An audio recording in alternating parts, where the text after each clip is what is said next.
Welcome back to the Empire of the Isles, a rich, Victorian-inspired fantasy world with a distinct style and an exotic cast of characters.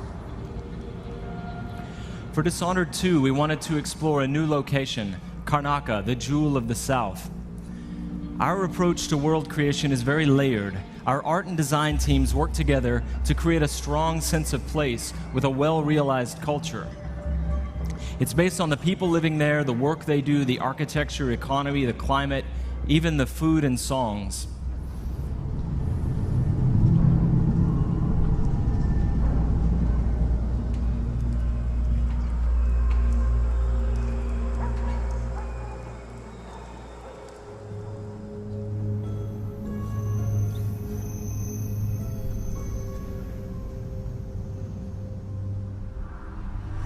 In order to bring Karnaca to life, we've created a custom game engine designed to support our signature art direction and level design. We wanted Dishonored 2 to resemble a painting in motion, so we've given considerable thought to our lighting and the way it plays across every surface. We've created custom tools to support the interruptible, real-time narrative scenes necessary for a stealth simulation. And the same is true for our approach to audio, both in terms of atmospherics and stealth gameplay. All of these details make Karnaca more vivid thanks to our new technology, which we call the Void Engine.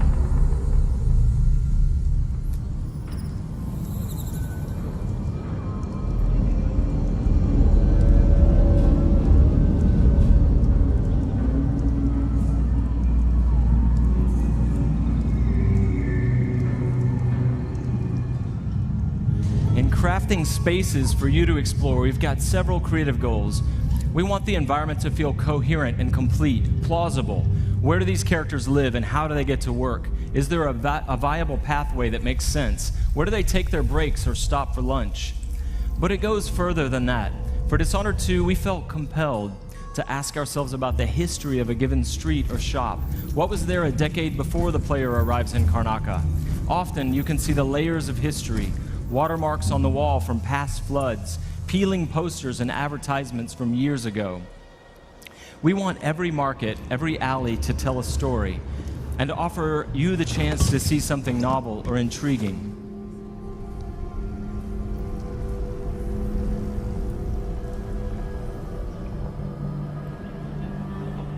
Dishonored 2 starts and ends in Dunwall, but most of the action takes place here in Karnaca.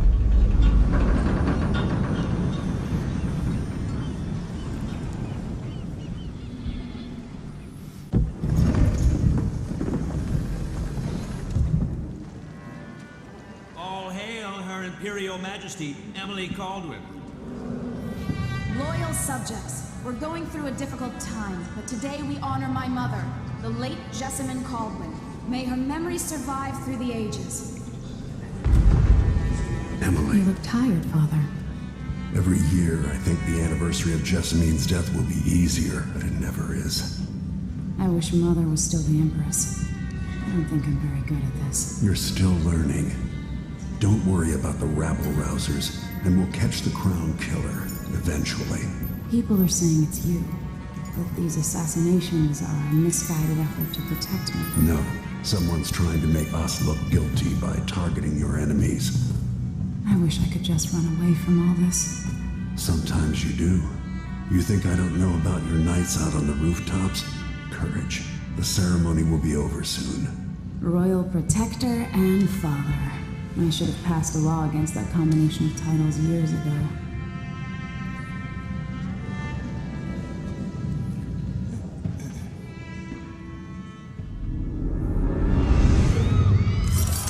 When an otherworldly usurper seizes the throne, the fate of the Empire is left hanging in the balance. Dishonored 2 offers you the choice of playing as Empress Emily Caldwin or the Royal Protector, Corvo Attano. Emily and Corvo are both fully voiced this time with their own perspectives and emotional responses to the events transpiring around them. Whoever you choose to play, you've got to flee Dunwall, your home, and travel to Karnaca in order to unravel the threads of a conspiracy and take back what's yours. I've got to get away. I should talk to the captain of that ship.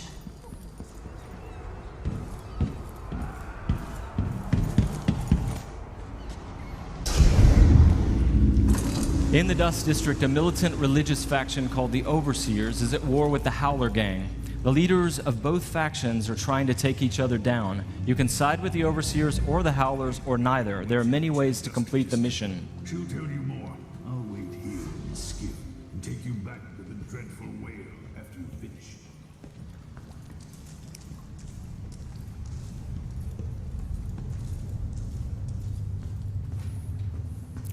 Everything you see here is rendered in the Void engine, designed to create atmospheric and exploration-rich spaces.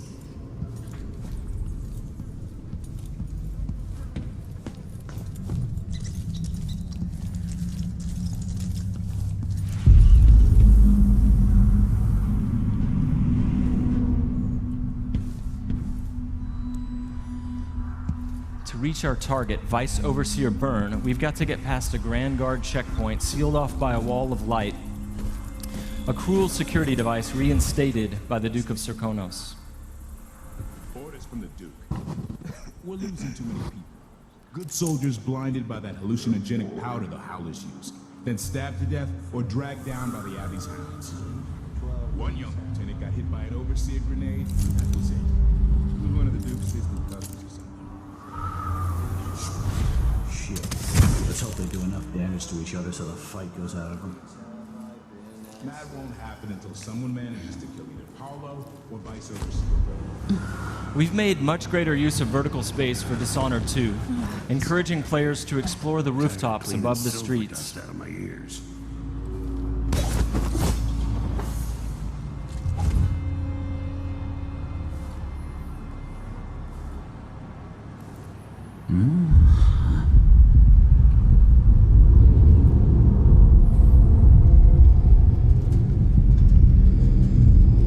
Dust from the mines.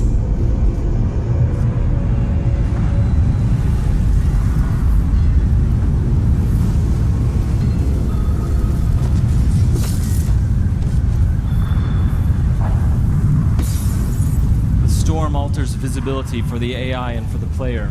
A random storm hits and Emily comments on it. Many of the security devices in Dishonored 2 are powered by wind, a unique feature of Karnaca, so here we're switching off the windmill to get through the wall of light. There'll be a lot going on in this next fight. Drop attack, guards climbing and vaulting, combat choke, and Emily using far reach to pull an explosive whale oil tank toward her from a distance.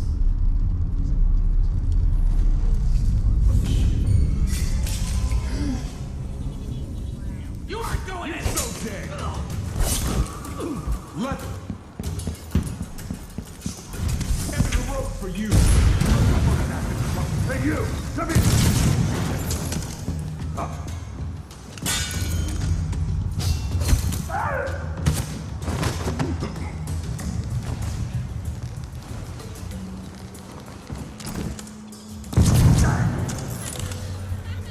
All right, let's jump forward closer to our target, Vice Overseer Byrne.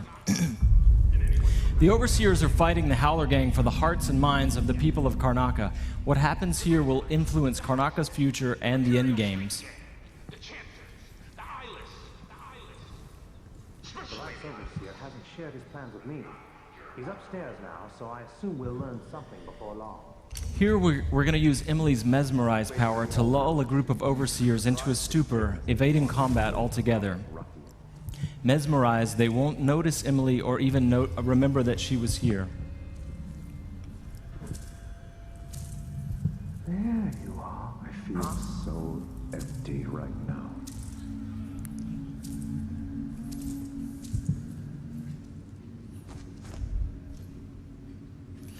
Far Reach can be upgraded not only to pull objects from a distance, but also enemies, so you can finish them off in midair.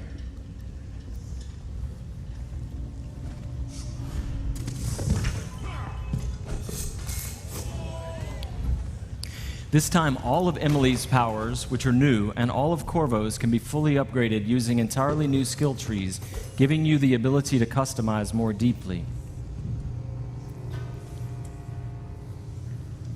If you're new to the Dishonored series, it's all about options and exploration, playing at your own pace. The game has many different pathways through each mission, and also different approaches, stealth or combat, lethal or non-lethal, and a wide array of supernatural powers that will dramatically change the experience as you play. We're very close to Vice Overseer Burns' office now.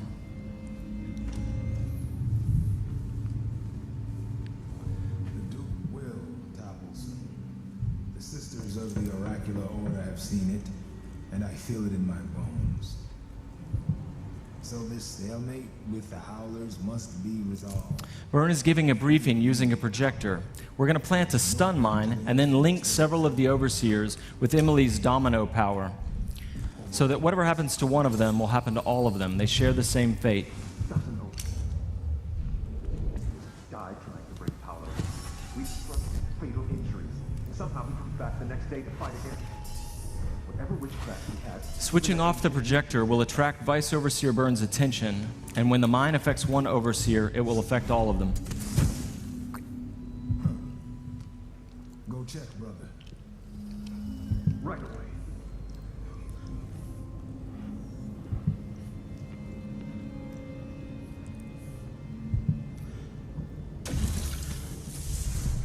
There are many creative ways to use Domino.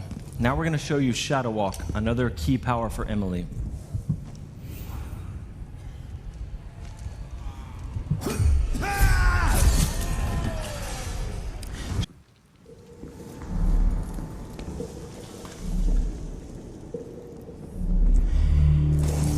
Here we're in the present, when the manor is in ruins.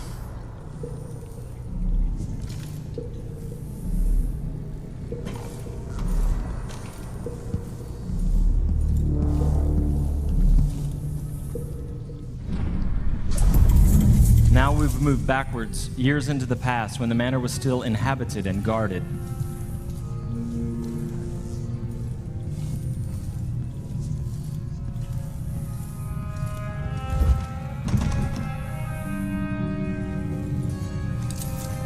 Looking through the lenses of the outsider's timepiece, you can see the alternate timeline. This is useful for solving puzzles, as you've seen, but it can also be used to avoid or take down enemies.